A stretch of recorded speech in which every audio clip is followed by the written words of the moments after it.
we'll start off anyway by asking you, who were your grandparents and where did they come from? My grandfather was a knacker actually. They were thinkers. I heard in England last week. They said they had horses and another one finished it up. One of my cousins said, and they had tents as well, she said, so that's all I know about them. Okay. And your father, Bernard, then? I was from Passage East originally. He came up here when I was about 6 years of age. He was a fisherman and a cooper. And he used to be fishing on boats in Passage. His cousin, John Baldwin, used to have 3 small boats down there and they used to be trawling in the river. And my father used to pull a bit of a stroke with the place and the other ones that had no spots. The ones that come out from town, they'd be buying a bit of fish off him and he'd have a bit of lipstick belonged to my mother and he'd dab it on the back of the fish to make him look like place. He got away with it. Got a few points out of it. And what would they mainly fish for? They'd be fishing for anything in the river like mackerel or salmon or herons or whatever come up waiting. There were plenty of fish every place then, you wouldn't have to go far. And I in it now though. And would he be out on the trawlers then? Yeah, they had 3 small trawlers, John Baldwin had them. We went to the Isle of Man after that then. I always speak curing the herons for a Dutchman in the Isle of Man. We go over the 14th of August every year. Some of them went for 15 years, I went for about 8 or 9. We'd come back after 13 weeks. And you'd have a good few pound out of it and there's a lot of stuff going on over there. I won't go too much into it. But it used to be good. And would you partake in a bit of salmon fishing? Yeah, yeah. I once got jail over it. Tell us about that. Oh, sure. I was well fed up there anyway, it wasn't too bad. I had 15 charges of impede and assault and 5 fishery officers. I could one man impede on 5 fishery officers. I know I had to handle my pick all right, but I got jail over it anyway. Got out after 10 days. They asked me, was I drinking much? I said no, I said only the weekends. I was being a right good boy. And you'd hear the door banging behind you. You'd know how good it'd be. But there were fellas going around with tablets every night and I wasn't taking any of them. And after 10 days I got a stone in my kidney. The kidney shank because I was used to having a lot of drink like. So I got out on that. Went to 3 hospitals and then they sent me home. Lovely. That was the end of that. Was that your only stint? I was back the second time again. But that was only for 3 days for much the same thing. It was illegal. I was in court this day and the judge was giving out to all the farmers. He said, look, he said, I passed more tractors and trailers on the road today. He said, and they weren't a number plate or a light on any of them. He said, they should be all put off the road, he said. They'd want to improve their gear, he said. And next thing my case came up anyway and he gave me a month like. And then he said, have you anything to say, Mr. O'Grady? I said, I have. I said, the farmers, you told them to come out of the dark ages of the donkey and cart, I said, and bring their gear up to spec, I said. And we done it now, I said, I'm getting jail. Bang, that's enough from you, he said. 1 month, he said. Done 3 days of it. I had a good solicitor. Got out. And your father Bernard, there was a great story about him and Sergeant Feeney. Oh, Sergeant Feeney, yeah. Sergeant Feeney was a sergeant down in Passage and my father used to play cards with him on a Tuesday night. And Sergeant Feeney used to have a Honda 50 going around then. And this evening he passed up my father's house and my father had an old pet greyhound. And he followed the sergeant on the bike and he started kicking him and he caught him with the leg of the trouser anyway up the road. But the sergeant didn't do much about it, but he waited till the next time they were playing the cards. The old sergeant said to my father, Bernard, he said, you know that dog you have up there? He said, that greyhound. He said, he followed me on the Honda. He said, they're driving. But that's all right, said my father. I'll take the Honda off him when I go home, he said. Oh, no, that's all. And when did you come to Fenner then? I came to Fenner, I came to Kill when I was 6 years of age. I went to school in Kill and I was serving mass there for a few years, and I moved down here when I was 12. I'm a bit older than that now, but 12 I was coming over to this pub when I was 12 on a bicycle for my gran and my uncle where I'm living now. There used to be a shop here in the pub and they used to be selling meat and all. I used to come over for some stuff for them. So they died then and I got the place, and I'm here since. I'm here living here about 40 years. Did you go to school here? No, I went to school in Kill. I might have learned a bit more if I went here. I might have got a good job. But anyway, I didn't. So, what did you work at then? Sure, I done a bit of everything. I was working at McDonald's in Tramore, the builders, driving a machine for a good few years. And I used to see all the tradesmen, the carpenters and the plasters and the blacklayers. I used to be delivering the stuff all around them with the machine. So I said this whole thing wasn't too bad. I said the way they were doing it, so I got fed up anyway and I left. And I went out on my own. I started doing bits of work here and there. And I lived away at it, and I drank a good few pints during the way as well. But it was good. We worked here for a good while. Doing up this place. We done it up there a few years ago. And we claimed the flame doing the floor and getting the bricks for nothing. Myself and Sean, the proprietor, we are good friends. Where did you source the bricks? They were in the convent in Tramore, the Christian Brothers, and they were dumped in on the Waterford Road. And I went to your man, I had a little pickup at the time. And I went to your man that was over the job and I gave him £50. He said, draw away on them. I think I got 7 pickup loads out of it. And they were doing jobs in the racecourse then as well, and I had a couple of hundred of them turning outside the gate at home, and Paul Jackman was stuck in the racecourse at the time. He asked me would I sell him some of the bricks. I said I would. I said I'd give him 500 of them. And I brought him down anyway and I tipped him up, and he came up here about 3 weeks after to pay me. He left a cheque there for £130 and I wanted 150, you know. And he handed it to me there then. He said, look at, he said, is that all right, Pay? He said, 130. I said, that's grand, Paul, don't count the bricks, I said. He didn't talk to me for a while, but we're good friends now again. But he buried all the bricks after. He was so pissed off. He was wicked over. So anyway. Where in Tramore would you work? I'd be doing jobs around for people. I used to do the pattern and print the concrete as well with my brother. We used to do driveways and patios and lots of people. I nearly worked for every second person in Tramore between cutting the hedges and knocked a few piers in my time too. We won't talk about that. And you worked here, Jimmy Skinner would work with you here. Jimmy Skinner and myself were the best of friends. I know Jimmy since he was that height. That's his height today, like. But we were here one day and the plastering was going on upstairs, and this crowd came in. I didn't know where they were from, New Zealand or someplace. And Jimmy Skinner, you'd have to see this fella now with the beard, and one sleeve half cut off with the shirt and the other one off with, and he upstairs and the band around his head, and he came. I said, the fella, the New Zealand fella, I said, I believe they're real live fairies, he said, and what's the other fella's names? Oh, jeez, I can't think of them now. They'll be up and carry them fucking yours. Leprechauns. Jeez, I said, you wouldn't believe it. I said, we've real live on here, I said. And I said, come down, Skinner, what do you want? He said. I said, by the way, I said, he's the cook here as well, I said.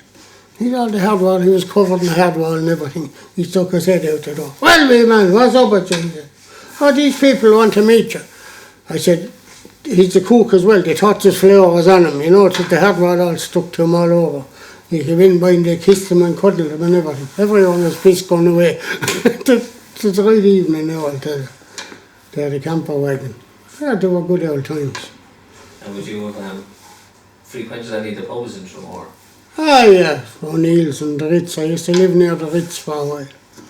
That's two old women in it. It was a nice old place. But I was married then, you know, you couldn't be doing too much out of hand. I managed to get rid of the wife anyway, and she's still alive, thanks but God. When you done a bit of fishing yourself, would you fish from? I fished out of boats and then I used to sell the mackerel down in Tramore in the car park. I used to fill it and all, and jeez, I had a lot of people buying them. I used to have a good big garden, tell them a few lies and things. Got away with it all anyway. And in the winter time you'd sell? Sell the blocks and the kindling and whatever. When I got lazy walking, I went at that. Because I got older, so I'm 68 now, so I'm taking it handy. I used to drink a good bit, I kind of cut down on that. I was on a few old tablets.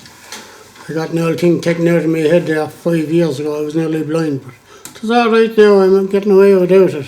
It was called the pituitary gland or something. And I'm living away without it now. There are a lot of parts you don't need.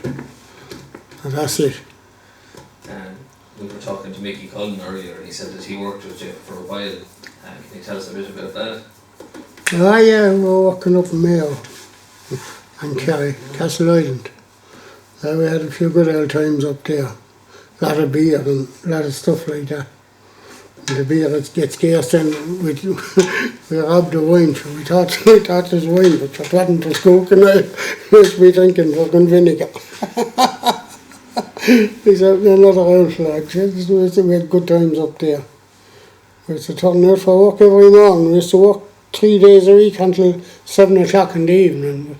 We'd be back home then from Tralee or wherever we'd be up there. We'd be back at 5 o'clock for a Friday evening after coming all the way down. We'd have to work, the hours worked in like the 3 days a week. But just it was great. There were a few cock fellas with us there as well. They were characters. We were staying in this hotel. We get to dinner in the evening when we come back. And he said, you know, you didn't give me any carrots this evening, he said. Oh, he said, I'm after shifting me meat. He said, I'm after frying them, he said. The meat was supposed to be so small. The carrots were under. They were tough, the cockmen. They were really nice people though. They wouldn't leave you down anyway. They were characters. Talking characters now, you would have known some of the fishermen from Tramore, like of old Mickey Cullen. Ah yeah, Mickey Cullen was tough. He was an old character. He used to come in here for a few drinks, and that was Sunday. There was 3 or 4 of them go around. They'd go to Tramore and everything. And Mickey Cullen would be telling lies and stories. And you wouldn't believe it. He said one day, he said, I was holding up the pots, he said, and my freaking glasses fell out in the water, he said. And Jesus, he said, I had to go back in, he said, and I got another pair, he said, and walking away anyway. And 4 days after, he said, I was holding up the pots again, he said, and you wouldn't believe it, he said. Here was my glasses inside on a lobster, he said, inside in the pot. They're the stories he was telling. Scaldy Buttons was the same, he'd be telling me all stories. But so we were stupid, we used to believe him then, but so you wouldn't believe it now. You'd be getting too smart for it now. Have you any stories about Scaldy? Ah, no. Oh, over on Dunhill one day, Scaldy used to be always fishing, and Jim Harney had a floor like this over, and they used to be washing it out every Tuesday morning. And there were 2 Yanks over on it, and Scaldy was inside anyway, and he went out to the bag and he brought in the rod. They were after washing the floor, and he had 2 little trout in the bag.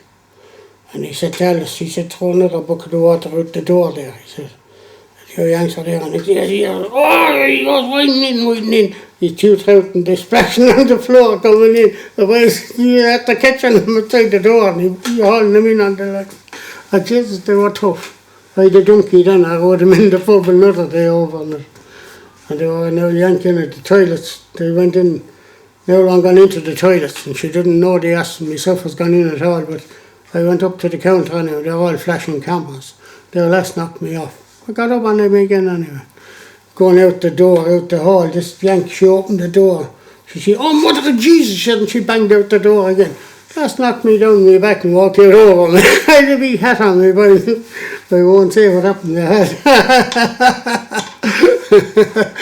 She didn't do it. But that was the end of that. We do lots of stuff. So there would have been characters here in the pub here as well. They were a good few, yeah. They were a good few. And one of them there on the wall there now, Joe Phil Power, he was a good old character. He used to have a bicycle, he was living down the road there, and his sister, she was tough, Eileen Nash. And they were the real characters. Michael Sullivan. Michael would take off his hat and he started capping, he started dancing down on it, and jumping around. He used to play in the goals for Fenner one time. But they were all a good bit older than me, I wouldn't know an awful lot about them when I used to see him here. I was a bit sensible when I was young. I'm gone the same way now. You know yourself. Well, you attended any of the dance halls or any of that in Tramore? I did. I went into the slipper there a few times, and I was in the one across the road. Oh jeez, I can't think of it now. Misty's have a cafe there alongside it. I can't think of the name of it. Well, we'd always go in there around if there were dance around Christmas and that. I remember Joe Dolan and Dindins and all them playing below, Big Tom. And sure, we wouldn't have the money to go in, but we'd always be below at the door watching them and watching the crowd going in. A few old bouncers on the door. Sure, they got yourself into a lot of bother at times, wasn't the customer's not always wrong, But that's the way they done it. They were rough and they'd throw you out for nothing, like. I was in Waterford in the dance hall a few times, and it was nothing to compare to Tramore. There were never any bother. People would go in and they'd dance and that, and there were a gang on the door down there in Tramore, and they thought they were this and that and the other thing. They tried to run it. But look at it. They ran it into the ground as far as I could see. But we used to have 150s then, we'd be all going down there. The girl took the bike off me one night, had a good few pints of me. They wouldn't take it off you now, you get dragged in jail. So there were different girls in it them times. So they were better, but there wasn't as much happening, I suppose, either. One time you could go in and leave the door open, then no one bothered with us. Sometimes I fucking leaves the key and the signal goes out to Tramore. And to still and I come back, but they get nothing in my house. I wouldn't have a lot. Well, if things changed, I mean... Jesus, things changed big time. Just one time I used to be driving cars around with no tax or no insurance. And you can't do that now. You just go down to Boland's and the RS. And, there'd be cars for sale, Cortinas and Anglias and all them. And I'd have a look around. There could be 6 months tax left on one, and I could have a fee or whatever I'd have. The first one, there'd be a couple of months tax on it, you take it out and put it in your pocket and drag off. You go home then, you put it on the table, you get a blade, you cut it along the line, you put the top half of it back up in your car and you still have the bottom part of it. I've done that for years. That's my job. That's the way things were done then, You tell someone else then, they were all at it. So we got caught in the finish. Someone skinned on us. Has the community over here in Fenner changed much then through the years? Oh, Jesus, it have. Sure, look at the crowd here. Used to be here one time with cars. You'd be drinking there just to close in the evening one time at 3 o'clock time, 2:30 time. But sure, when the drinking now is after taking over on the driving, look at, there don't be too many around, Jesus, one time there'd be cars out there, and I remember one evening Jimmy Welch was out there and a couple of the lads play garden. They put 2 blocks under the wheels of the car and the wheels were about a half an inch off the ground. Jimmy got in there to take off and sure he couldn't get away, he couldn't get her going at all. So the lads were after putting blocks under the axle.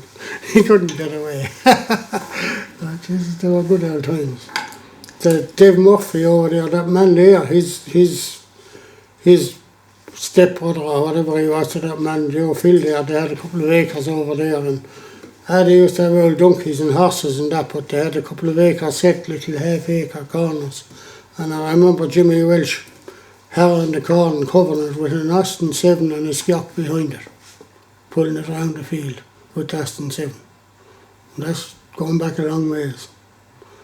That was about 1965. I was a young fella then. Did you have a motorbike at one stage? I had a good few motorbikes, They were often I had 3 fellas on it going after Tramore. Go for hill then change and boom, stimp me fall off. And still real by was bad. I had aunts and uncles coming home from England that they bring you home lovely trousers and jackets. I went down to Poolnacopogue one night, they were ice on the road. I touched down by the elbow gone, the knee gone out of the thing. You only get the one way out of them when you fall. So another turn out there where you are today out there in West Town there, right on the bend at the metal. It was impossible to get around it. We used to be out there, we used to be picking up a few women out there. It was a great place for them.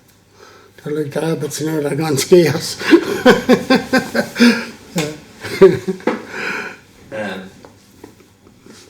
You have a great story about Chris.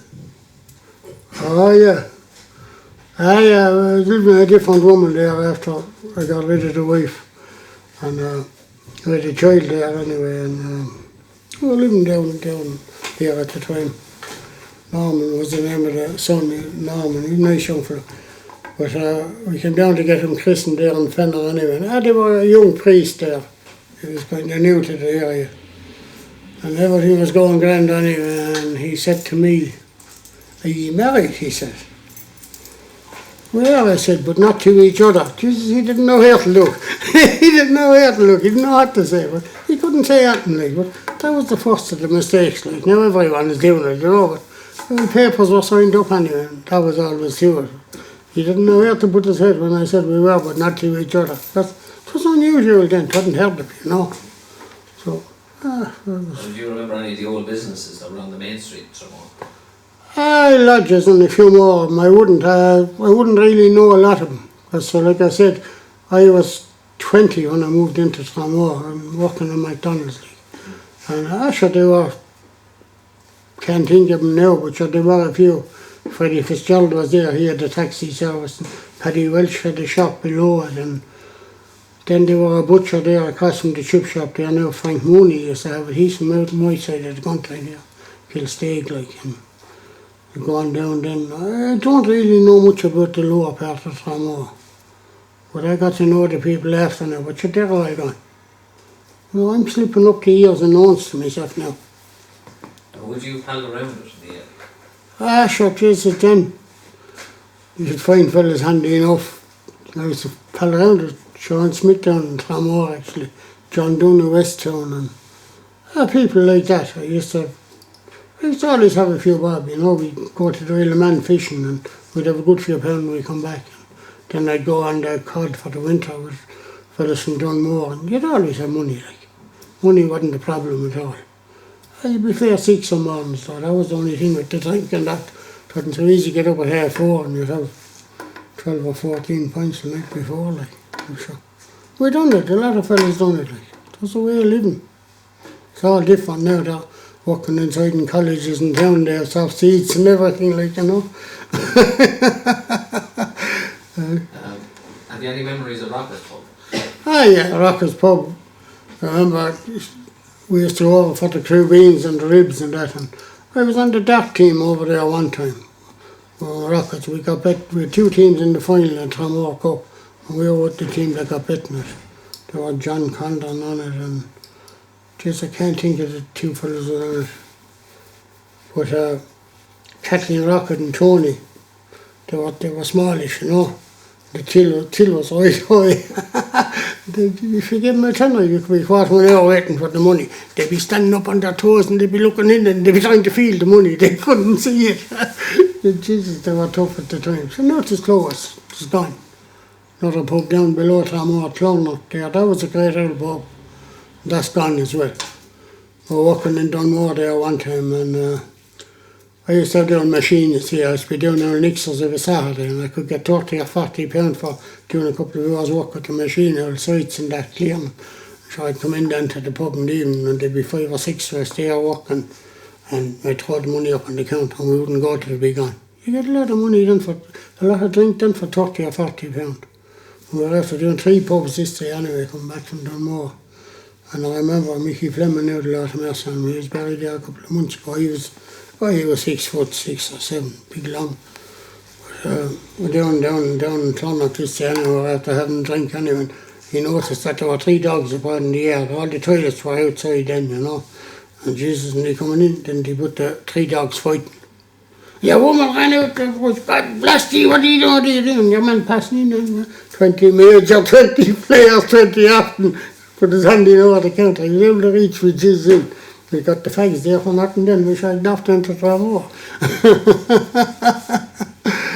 They were tough times. You go back on it, like, that's the way things were.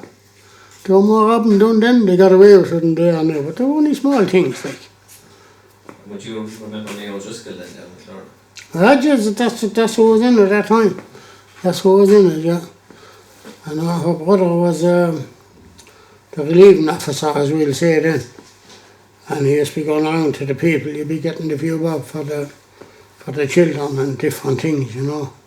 And he was great, he nearly broke the government, he was giving money to everyone. Then the uncle started up a band. And that was good, like. They're after quietening down a bit now, but they had a good band going. They're kind of gone now too. Oh Jesus, they all faded out, you know. It's not easy being me. And you're still doing a bit of fishing today. I am, yeah, a few mackerel and that, yeah. Did you notice much of a difference in the stocks? Sure, look at the stocks are there, but they don't be there for long. They just come now and they don't stay. One time you'd have the sharks out there in April and they'd be basking in the sun. And now you don't see heaps of them, you see a couple of them and they're gone. But the mackerel now, you have to get out in the morning at 4 o'clock to get mackerel now or you won't get them. One time you could go out any time and get them, get a box of them or two of them. You wouldn't want any more then, like, because everyone would have them. But now, a few fellas, I know my neighbour Francis Casey, he goes off every morning at 4 o'clock. I'd hear him leaving his own yard below with the old diesel van, you'd hear it starting up. And he didn't get one fish yet now, and he's after been at it now for 3 weeks. And he had to go out to 3 miles and different things there, you know. It's not easy, like, but they'd be kind of depending on him then. They wouldn't get him then, you know. It isn't easy. I'm retired myself now, I don't do anything now. I have a lot of bother with my knee, a lot of bother with... You'd be getting the old pension now, but you wouldn't live on it. You'd have to have another income besides that, so I'd be selling a few blocks and a bit of kindling on. I'd be the only fella who have full bags now.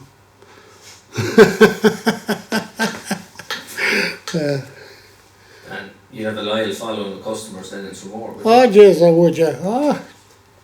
I'd be like the vegetarian when I die. There'd be a big turn up at my funeral.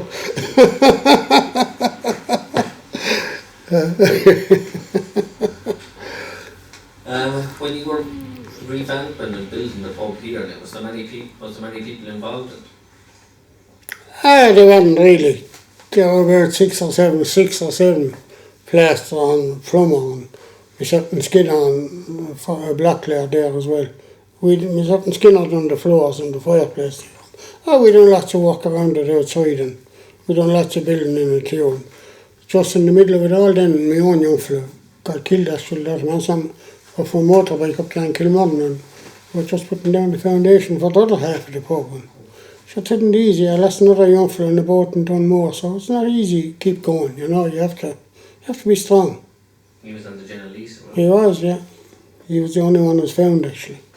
Which it was better to find him than not.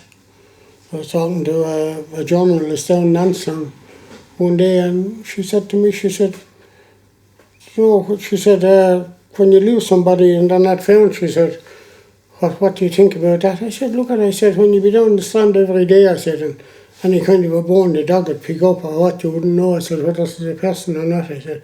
So if you find them, I said, you haven't that worry, I said, you can go to your grave, I said, and there's a relief, you know, which is true, like, you know.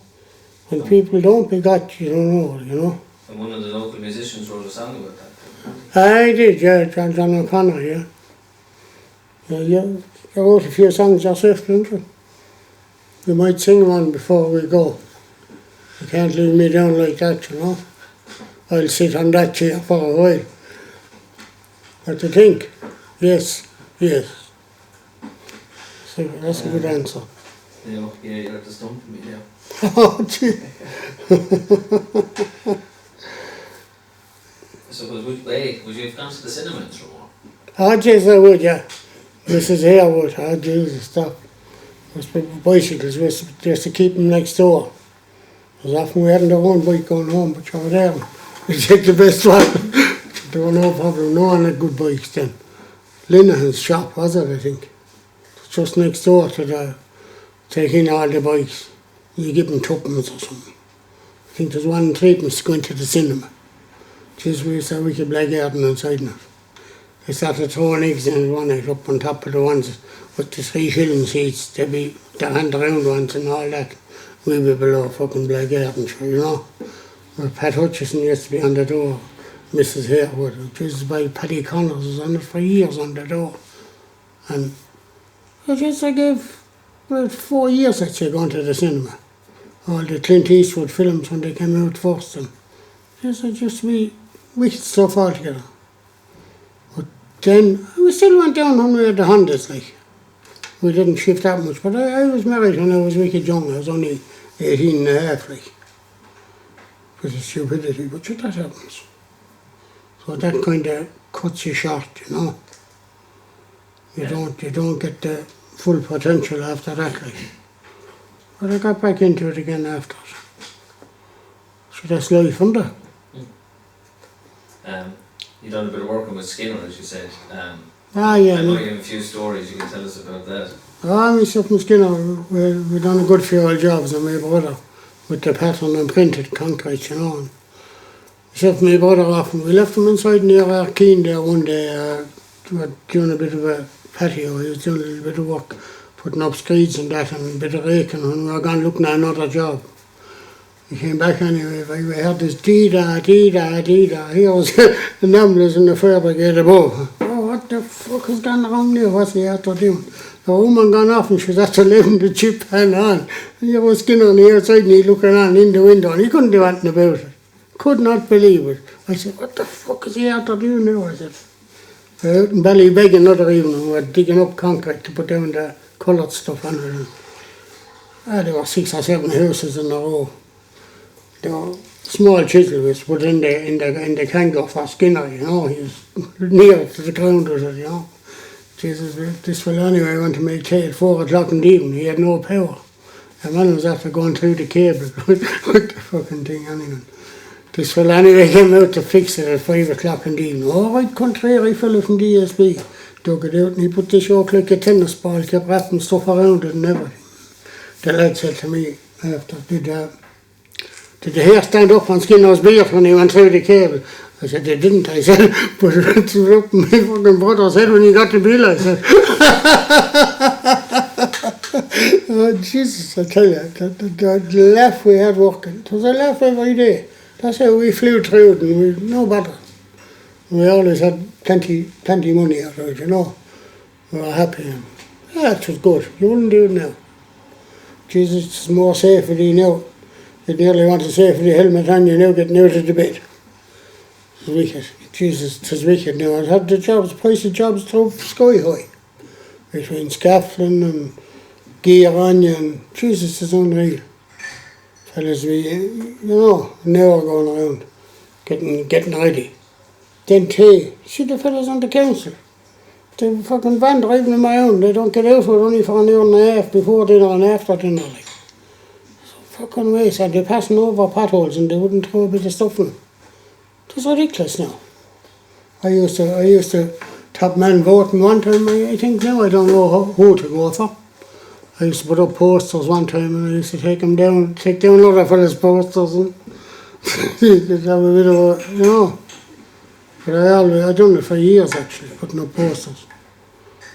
And take down often I took down the fella's poster off the pole and put up my own on which that's part of life, isn't it? Have to do those things to get ahead. Do you really get ahead or do you only think you're getting ahead? That's the thing, isn't it? Once you're happy doing what you're doing, keep doing it. That's my motto anyway. Is it time for the song, Gary? No. Come on, you can't leave me down now, come on. Is there anything you want to ask? I suppose little thing the jobs done in Tramore, who did what to be done for. The particular jobs. Yeah. To get talking with people. Like, who would you been doing work for in Tramore? It'd be all private people, you know, the patios would like a nice job and they came out different colour concrete and different designs, and when you do one driveway, say about 50 people see it, and then 2 or 3 we passed on again, and you get another job and you do a patio, then someone else would want it done. We used to do a heap of them in Waterford as well and done more, you know. But, like, we were the first to go at it down here in the southeast, like. Now there are about 3 or 4 different lots at it. My brother was still at it, but work was plenty full then. We done a good bit for Sean here out the back as well. And, you know, it was nice when it was done, like. And when you were working with McDonald's, were you working on any particular estates in Tramore? I was working, I had a machine, I used to be going around to them all, like, you know, we started down in the tank field, like, and we were doing a job in Dunmore, we were doing a job in Passage, and then we came back to the Cove up in that place there. I was the first fella to go in there knocking ditches and that and different things. Terry Burns, myself, lot of mercy on poor Terry, now he's gone as well, and he used to be doing the levels, and now there are fucking 400 houses on the site now, like, you know. One time, I'd know every person who come into Tramore because there was nobody else building, only McDonald's. And there was another fella down there, Mick C. Flavin, lot of mercy on him. He used to be doing the gardens. I'd be putting the clay in over the walls with the machine, you see, and mixing, like, but I'd never put in enough. So to go back then, I'd have to bucket the clay, I'd have to get a fiver for it and tip it in, and if the fellow wasn't inclined to pay, then I'd tip a half bucket of stones in the next day. You know, you'd have to get something back. Tell me about your involvement with the Dunphy's Variety Group. Oh yeah, I was with the Dunphys for, I suppose, about 15 years. We'd done a few trips to England and that, and just playing show business. We had singers in it, we had a band in it, we had dancers. I used to mime in it, and I used to do other things as well. I used to be down with Richie Cabin and went down the storm. But the dirty songs, no, but we used to fill this place here when we used to be in it. We used to be in Western, we were in all the pubs, like. And I done a few stints in Spain myself as well. But it was a great laugh, you know. But sure, then the crowd got a bit scarce and it got a bit tight, and we weren't kind of getting a lot. The band was kind of taking all the money, and I kind of said I wasn't interested in it anymore. And then a couple more fellas got the same idea, and hence it stopped up, like, you know. But I'd still do a bit of blackguarding, you know. But who else was involved in the variety group? The Seattle show band, and my neighbour Nicholas Barry, sure, he's dead as well. My neighbour Francis Casey, he's still alive. He's about the only one of them. Johnny Kiley up in Kill. Johnny was a great fellow altogether. Sometimes he'd get words right and sometimes he'd get them mixed up, but you wouldn't notice it, the kind of stuff he used to be doing. We were over in England this time anyway, and there were 5 fellas in the one room. And just getting ready for the show, so we were all pissed, we used to be drinking coffee and everything, so to get ready. And Johnny was inside in the sink, and someone had to be in the bath. And the bath was on shower, you see. And someone shaving themselves in the sink. And Johnny wanted to put on the kettle. He went into the bath. He turned on the tap. The water hit him down in the fucking head. Oh, Jesus, to some laugh. He didn't know anything about the shower and down the tap, you know. He put the kettle in under the tap. The water hit him down the head and he turned it on. Oh, Jesus, we had some funny incidents like that. But I sure look at it. We had a great house show. There were about 15 of us in it. Used to be great now. We used to do a lot of charity work. We used to have good old crack in England. We used to go. Buddy Mooney was with you? Buddy, a great country western singer, yeah.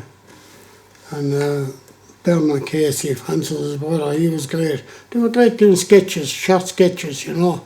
And there were nobody at it then. That's the way the old show business used to go. Short sketches and that. I sure had a good bit of it on tape, but when you be after living the dream, you wouldn't want to see it again. That's the way it is. Very good. Yeah, Spot on. the song now. No. Would you do a song between you?